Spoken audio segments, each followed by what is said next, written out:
ายดีทุกคนผู้ใดเนี่ยเนาะคือ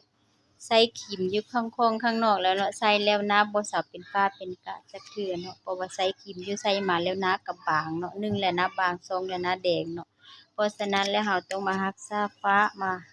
รักษาฟ้าและกะเนาะหน้าด่างหน้าดำหน้าเป็นชีเป็นฝ้าหน้าๆเนาะมาลองใส่เบิ่งครีมตัวนี้เด้อทุกคนเฉพาะข้อยใส่แล้วเนาะมันเป็นคน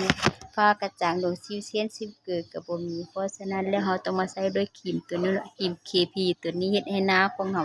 หน้าเด็กหน้าเด้งขึ้นกว่าเก่าฟ้ากระจ่างลงเพราะฉะนั้นแล้วผู้ใดบ่ทันได้ใช้ได้ลอง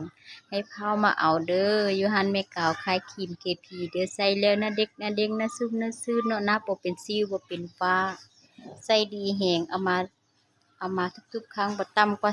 30แพ็กเด้อทุกคนแต่ตอนนี้เหลือแต่2แพ็ก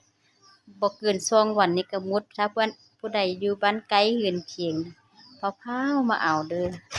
ถ้ามาช้าอาจบ่ทันยังเหลือแต่2แพ็กเด้อเฉพาะครีม KP ตัวนี้ใช้แล้วหน้าเด็กหน้าเด้งขึ้นกว่าเก่าเปิดใจลองใช้โลดใช้แล้วเห็นผลแท้จริงจ้านี่บ่นี่หน้าของข้อยนี่หน้าสดเด้อนี่บ่ได้ใส่กล้องแต่งหน้าสดๆเนาะแต่หน้าของข้อยก็ยัง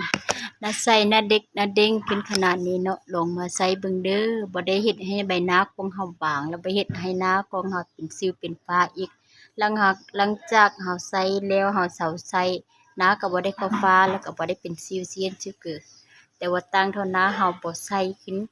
ซื่อๆบ่ได้เข้าฝ้าลองใส่เบิ่งเด้อใส่ดีใส่คักเฉพาะครีม KP ตัวนี้เท่านั้นจ้า